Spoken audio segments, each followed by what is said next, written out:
Selama ini, kita hanya mengenal Wong Fei Hong, atau Wong Fei Hung, sebagai jagoan kungfu dalam film-film Cina. Dalam film itu, karakter Wong Fei Hong diperankan oleh aktor terkenal Hong Kong, Jet Li. Namun siapakah sebenarnya Wong Fei Hong?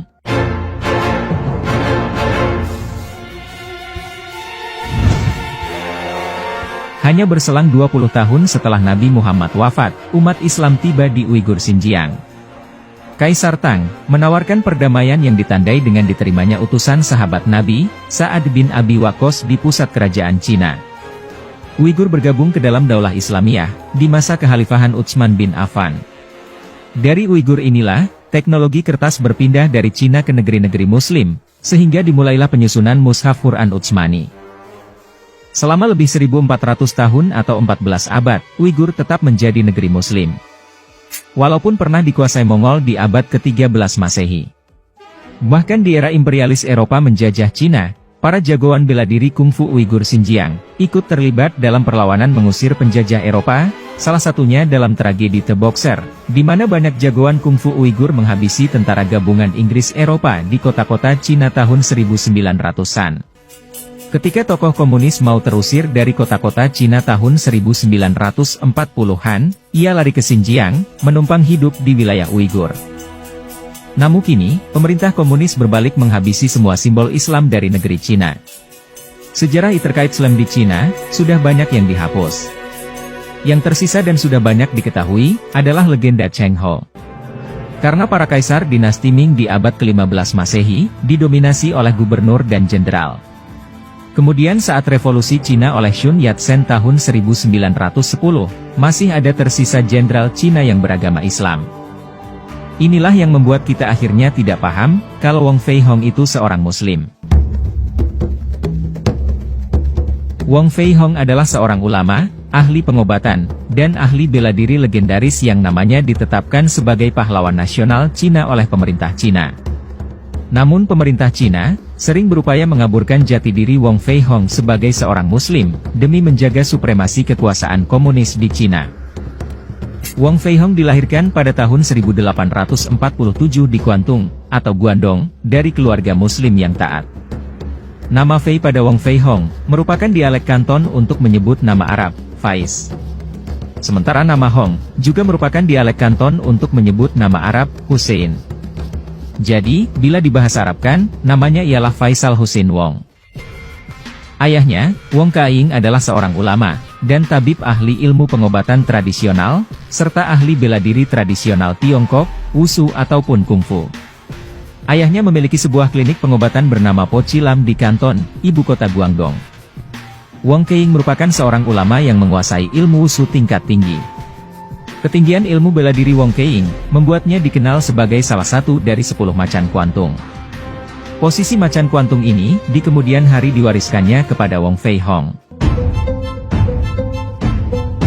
Kombinasi antara pengetahuan ilmu pengobatan tradisional dan teknik bela diri, serta ditunjang oleh keluhuran budi pekerti sebagai Muslim, membuat keluarga Wong sering turun tangan membantu orang-orang lemah dan tertindas pada masa itu. Karena itulah, masyarakat Kuantung sangat menghormati dan mengidolakan keluarga Wong. Pasien klinik keluarga Wong yang meminta bantuan pengobatan, umumnya berasal dari kalangan miskin yang tidak mampu membayar biaya pengobatan. Walau begitu, keluarga Wong tetap membantu setiap pasien yang datang dengan sungguh-sungguh. Keluarga Wong tidak pernah pandang bulu dalam membantu, tanpa memperdulikan suku, ras dan agama, semua dibantu tanpa pamrih. Secara rahasia, keluarga Wong terlibat aktif dalam gerakan bawah tanah melawan pemerintahan dinasti Qin yang korup dan penindas. Dinasti Qin adalah dinasti yang merobohkan kekuasaan dinasti Yuan yang memerintah sebelumnya. Dinasti Yuan ini dikenal sebagai satu-satunya dinasti kaisar Cina yang anggota keluarganya banyak yang memeluk agama Islam.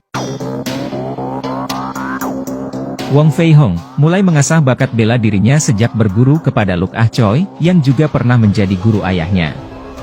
Luk Ah Choi inilah yang kemudian mengajarkan dasar-dasar jurus Honggar, yang membuat Wong Fei Hong sukses melahirkan jurus tendangan tanpa bayangan yang legendaris. Dasar-dasar jurus Honggar ditemukan itu merupakan pengembangan dan andalan dari Hong Hei Kun, kakak seperguruan Luk Ah Choi. Hong Hei Kun adalah seorang pendekar Shaolin yang lolos dari peristiwa pembakaran dan pembantaian oleh pemerintahan dinasti Qin pada 1734. Hang He-kun ini adalah pemimpin pemberontakan bersejarah yang hampir mengalahkan dinasti penjajah Qin yang datang dari Manchuria, sekarang kita mengenalnya sebagai Korea.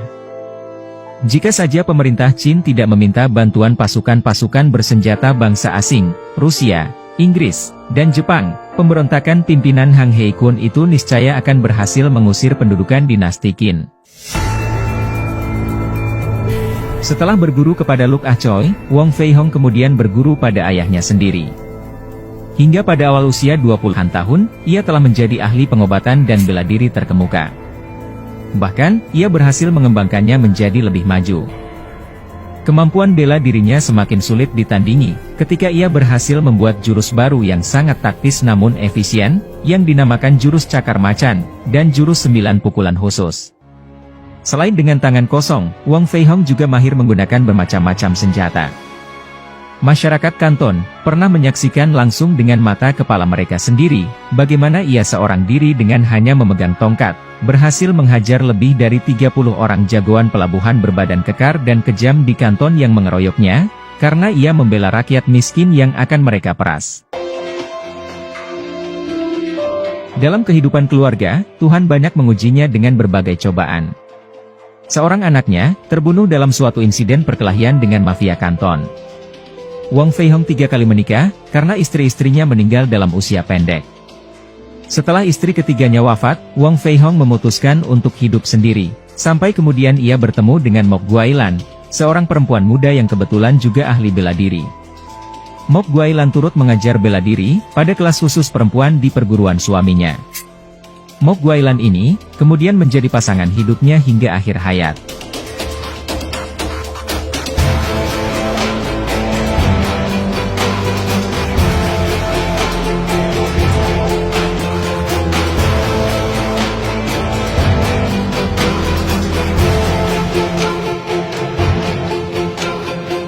Pada 1924, Wong Fei Hong meninggal dalam usia 77 tahun. Masyarakat Cina khususnya di Guangdong dan Kanton, mengenangnya sebagai pahlawan pembela kaum mustad'afin, yang tidak pernah gentar membela kehormatan mereka. Siapapun dan berapapun jumlah orang yang menindas orang miskin, akan melawannya dengan segenap kekuatan dan keberanian yang dimilikinya.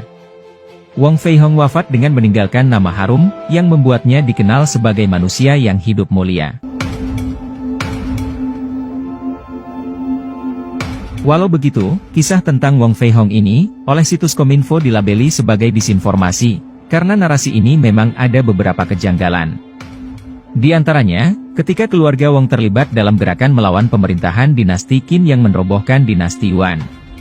Padahal, dinasti Qin berkuasa tahun 221 sampai 206 sebelum Masehi, sedangkan dinasti Yuan berkuasa tahun 1279 sampai 1368, ini kesalahan kronologi yang fatal. Saya rasa, ini hanya kesalahan penulisan. Kemungkinan, yang dimaksud adalah dinasti Ming, yang berkuasa tahun 1368 sampai 1644 Masehi. Karena dalam sejarah, dinasti Ming inilah, yang meruntuhkan dinasti Yuan dengan pemberontakan petani. Dan yang dimaksud keluarga Wong, kemungkinan adalah kakek buyutnya. Karena, Wong Fei Hong sendiri, belum lahir di masa itu. Lalu, penerapan kata Faisal menjadi Fei menurut aturan sistem bahasa Mandarin, katanya tidak memungkinkan hal itu bisa terjadi. Kemudian, Museum di Foshan, tidak menyebutkan bahwa Wong Fei Hong adalah seorang Muslim, demikian pula catatan biografinya. Ini saya tidak tahu, apakah sebelumnya ada tapi dihapus, atau mereka tidak beragama apapun, makanya tidak ditulis. Bahkan menurut catatan, salah satu murid Wong yang bernama Lam Sai Wing, yang kalau dalam film digambarkan sebagai sosok yang gemuk, adalah seorang tukang daging babi yang sering mengantarkan daging babi untuk gurunya. Namun, saya sendiri tidak tahu kebenaran versi film itu, silakan didiskusikan di kolom komentar.